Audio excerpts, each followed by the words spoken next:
Hola, mi nombre es Marcelo Pérez, soy profesor adjunto de la asignatura Teoría y Técnicas de Exploración y Diagnóstico Psicológico Módulo 1 de la profesora María Mercedes Fernández Liporache. Y voy a presentarles un conjunto de videos a manera de tutoriales sobre el tema que nosotros conocemos con el nombre de puntajes transformados. En este primero vamos a hablar un poco del tema de la valoración, de por qué necesitamos obtener puntajes transformados. Quizás convenga repasar aquí un poco el concepto de medición que ya vimos anteriormente, como aquel proceso de asignación de números a las características, sean propiedades, cualidades de un sujeto, llamamos atributos en términos generales, que reflejan la presencia de estos números o la ausencia, el grado, el orden o la cantidad de esa característica o atributo.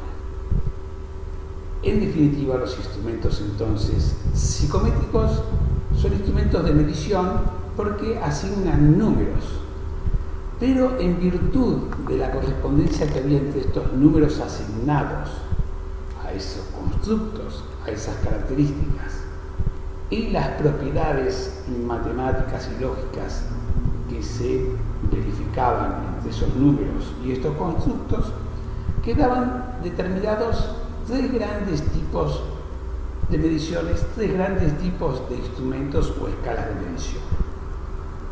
El primero de ellos eran las escalas que conocíamos como cualitativas, que correspondían a un nivel de medición nominal, que era aquel nivel de medición donde los números los asignábamos reemplazando sencillamente características nominales no cuantitativas que tenían estos atributos.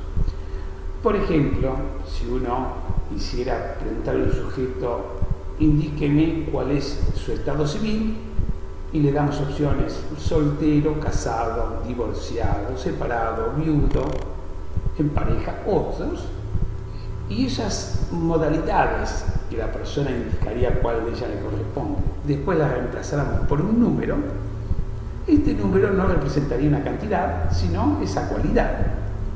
Es decir, no tendría ninguna valoración cuantitativa, sino una valoración cualitativa. Así el que marcó soltero tendría el número 1, el casado tendría el 2, 3, viudo, pero no es que el 3 implica más estado civil que el 2, ni el 2 más que el 1, sino un estado civil distinto. Había en el otro extremo instrumentos cuantitativos que se correspondían a dos niveles de medición que vimos oportunamente.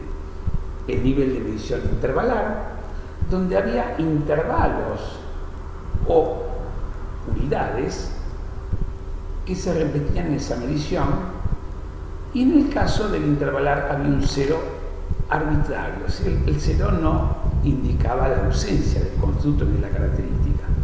Y otro segundo nivel de medición, también cuantitativo, que lo conocimos como de razones o cocientes, donde sí el cero, en un cero absoluto, indicaba la ausencia del atributo, y también tenía, igual que el intervalar, unidades o intervalos iguales.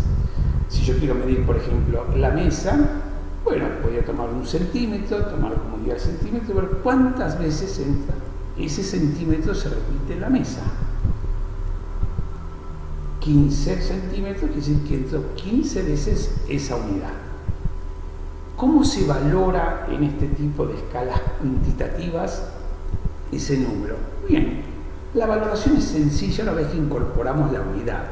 Cuando ya tenemos idea de cuánto es 1 centímetro, enseguida nos damos idea de qué tan largo o corto es la distancia que evaluamos.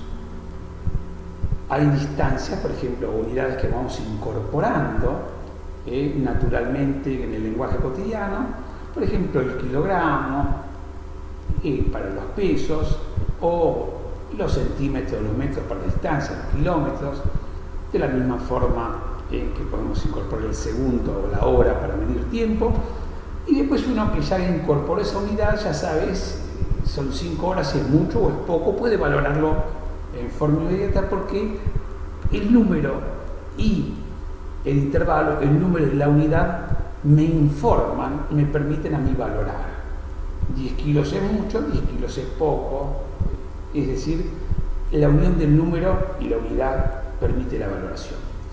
Pero había un tercer tipo de instrumentos de medición, de escala de medición, que eran los semi-cuantitativos, que correspondían a un nivel intermedio llamado nivel de medición ordinal, y que justamente en psicología quizás sea el más usual, es decir, los instrumentos psicométricos que hacen, de alguna manera cuentan comportamientos que previamente fueron validados, que daban cuenta de un constructo.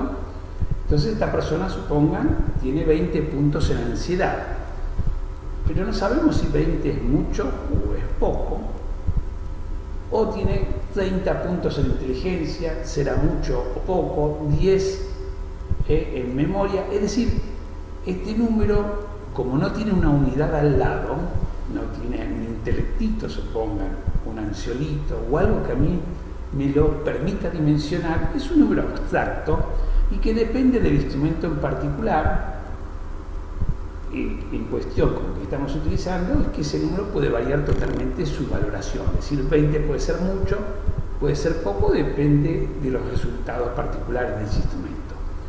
Por lo cual, para poder valorar ese puntaje de estas escalas semi-cuantitativas ordinales, ese puntaje que lo denominamos comúnmente como puntaje bruto, crudo, directo, es que tenemos dos grandes alternativas.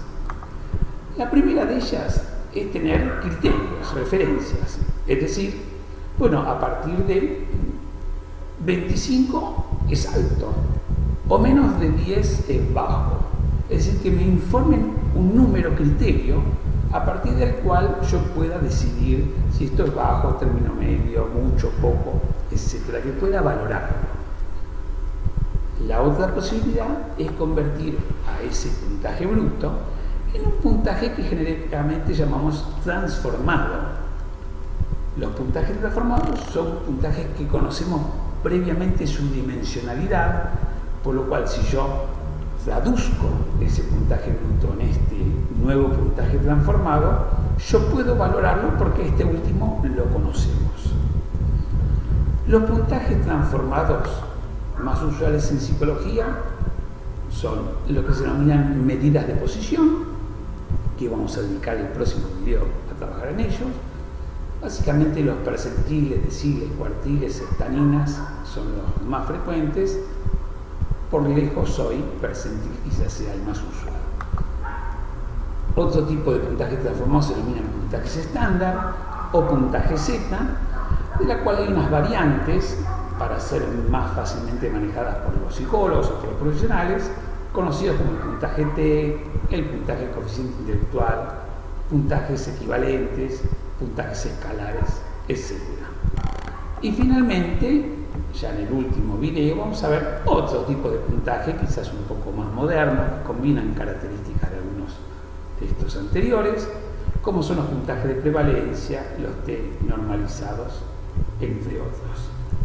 Es decir, resumiendo entonces, estos números, estos puntajes brutos, no los podemos valorar si no tenemos referencias o si no los convertimos en puntajes que ya tienen referencias fijas y que son conocidos para poder valorar. ¿Por qué queremos valorar? Porque la medición o la evaluación psicológica en definitiva es un proceso para tomar decisiones. Y para tomar decisiones yo tengo que poder valorar lo que significa ese número en esta persona, en este sujeto, en esta población evaluada. Gracias por la atención. Seguimos entonces con medidas de posición en el próximo video.